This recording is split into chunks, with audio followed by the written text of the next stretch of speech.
Hello everyone, this is Joshua Smith of Apollo's Artifacts. It is April 2018. So I think here we will continue with part 2 of taking a look at states that are more or less libertarian in various fashions or measurements. We'll first look at a Cato Institute ranking of the 50 states in terms of a freedom index. And then the other thing we'll take a look at is state integrity. Where does your state rank for integrity, which is a pretty interesting measure. So the relevant Cato rankings here, this was released in 2016, authored by a Joseph Bishop Henchman, interesting last name there.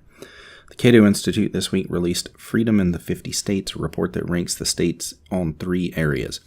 Fiscal policy, which is taxes, government employment, spending, debt, and fiscal decentralization.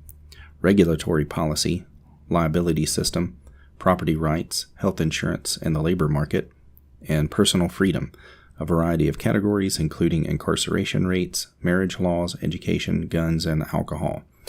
Overall, Cato puts New Hampshire, Alaska, Oklahoma, Indiana, and South Dakota as the most free. At the other end of the list is New York, California, Hawaii, New Jersey, and Maryland.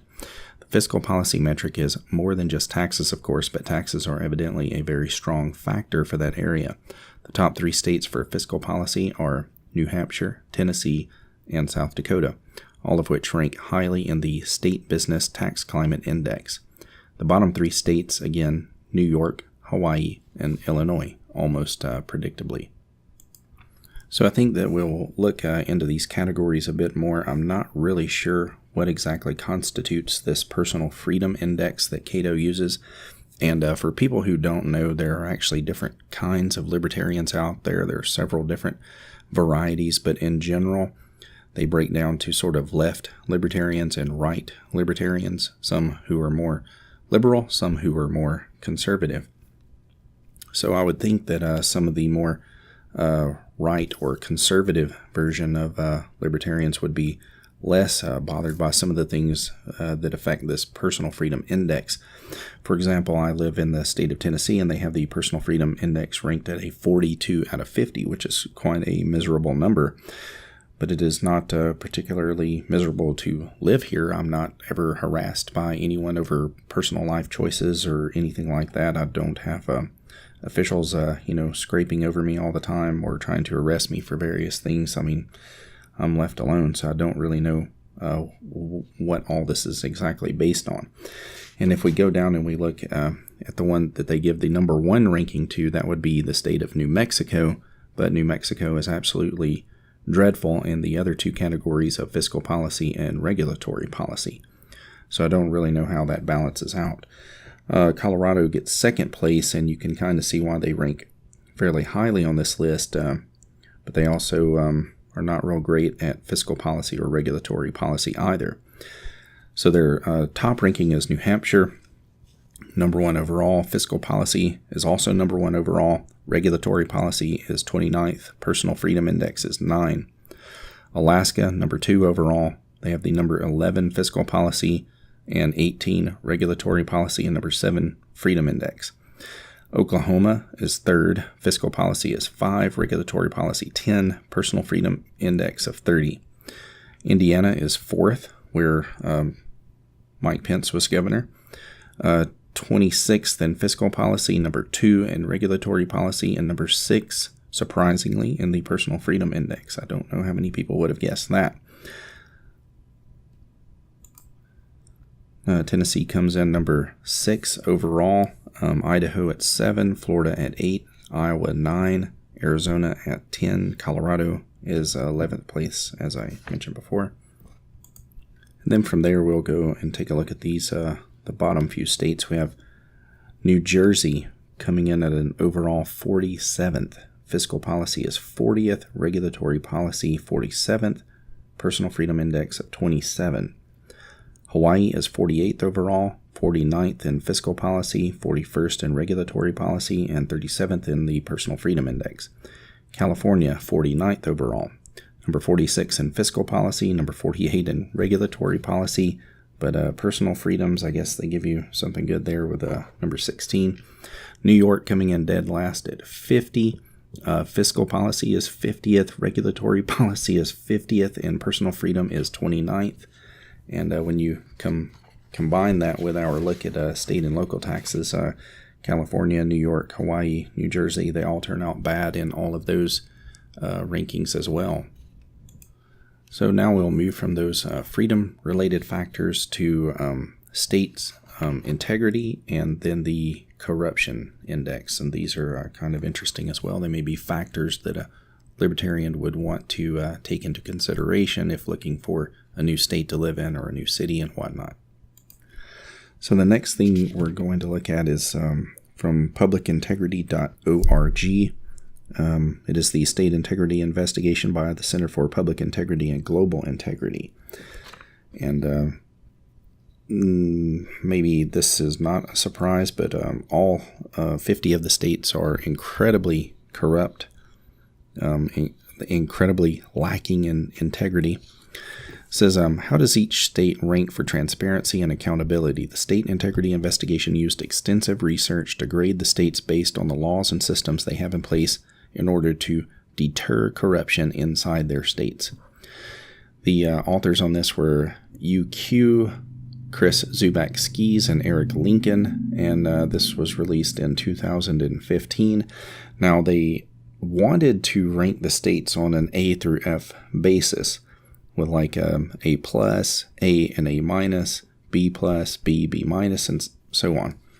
However, once they took a look at all of the states and the laws that they have in place, what they found is that only a few states, looks like only 3 here, achieved even a C grade. Alaska got a C, California C minus, Connecticut C minus. All of the rest of the states have a D or an F. Some get like a D plus or a D minus, but overall it's absolutely terrible. New York has a D minus, for example. So I don't know that this particular set of information is going to help us all that much, considering libertarian theory would predict that these states would also be massively corrupt in just this sort of area. And sadly, that is actually the case empirically as well. So I went on to find more information related to this. This is one from 538.com called Ranking the States from Most to Least Corrupt by Harry Enton. And this also came out in 2015. This particular thing used 4 different categories to rank the states. That would be corruption convictions, convictions per capita, reporter ratings of how corrupt their states are, and lack of stringent laws in relation to public officials and their corruption. So one of the things that he points out in this article, he says, we can look at the absolute number of public officials convicted in federal court on corruption. On that score, New York was number 1 from 1976 to 2010 with 2,522 convictions. California was number 2, Illinois 3, Florida 4, Pennsylvania 5. Yet it is also clear from this list that the most corrupt states are also the states with the biggest populations. Per capita, if you re-rank them, Louisiana comes out as the most corrupt state, followed by Mississippi. New York then drops on that list to number 11, and the least corrupt states on such a measure would be Washington and Oregon. But the unfortunate part about that is that it only takes into account federal crimes. And there are, of course, all kinds of other things that could be going on, which is why this study was to go further, where they took a survey of about 280 state political reporters to ask them how corrupt they think the various branches of their state governments are. And they asked them about illegal corruption, such things as private gains in the form of cash or gifts by government officials in exchange for providing specific benefits to private individuals and groups, or legal corruption, which would be political gains in the form of campaign contributions or endorsements by a government official in exchange for providing specific benefits to private individuals or groups, be it explicit or implicit in understanding. And once these results were aggregated across the branches for both legal and illegal forms of corruption, Kentucky emerged as the most corrupt state. Mississippi dropped to number 7. California was number 9. New Mexico, which was in the 30s in per capita federal convictions, comes out as 5th most corrupt. So they're really high in that freedom index that we talked about, but they were really bad in regulatory policy and other fiscal policies, and also incredibly corrupt. The least corrupt state, according to local reporters, was Massachusetts, even though in terms of federal convictions per capita, it still ranked in the top 25. And once all of this was put together and ranked in terms of about 330 different types of specific measures and broken down into 14 categories, one of the things that they found is that most states would rank high in one measure but really low in another, but only the state of New York ranked high, as in the top 15 for most corrupt in every single category. And just to take a sample deeper look at New York, we'll look at that list according to the 4 categories that I mentioned. So in corruption convictions, New York, number 1 is the worst. Convictions per capita, it comes in at 11th place. Reporter ratings, and of course you have to remember these reporters are largely on the left, some of them extremely left, and even they come out as ranking New York as the 11th most corrupt. And then it comes out as number 14 in terms of lack of stringent laws regulating these massively corrupt politicians. Find a similar phenomenon once again with California also, number 2 in terms of corruption convictions, 34th in terms of convictions per capita, 9th in the reporter ratings list. Again, these are reporters who are largely on the left and far to the left in terms of that. So New York, California, once again, the banes of any kind of libertarian measure of freedom or anti-corruption or anything else. And just in case anyone's interested, there's also something called the Corruption Perceptions Index. This is from Transparency International, which has published the Corruption Perceptions Index since 1995, annually ranking countries by their perceived levels of corruption as determined by expert assessments and opinion surveys. The CPI generally defines corruption as the misuse of public power for private benefits. CPI currently ranks about 176 countries on a scale from 100 being very clean to 0 being highly corrupt. And the United States comes out 18th overall in that with a score of 74. And just to provide a bit of context, we'll look at the top 6. So number 1 would be Denmark with a score of 90. New Zealand tied at number 1 for 90. Finland comes in next at 89. Sweden at 88.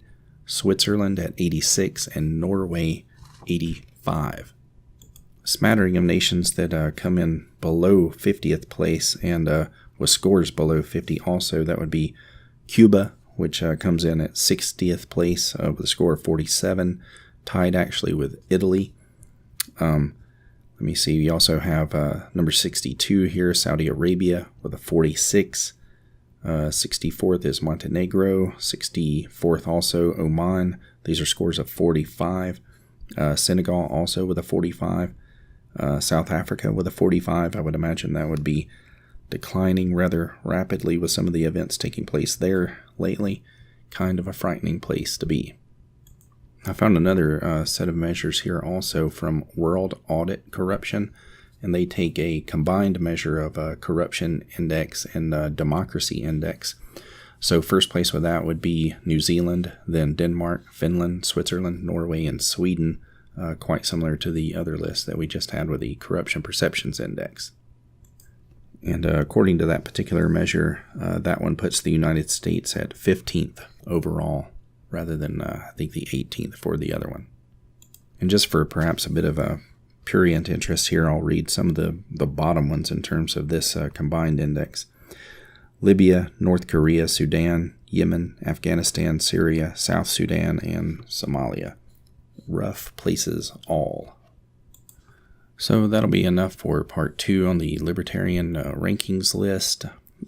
In part 3, I'll take a look at the happiest and healthiest states, and then we will combine all of these to see what we think about the top places to go or to live if you're a libertarian. Please like, subscribe, share, and all that stuff. Thank you.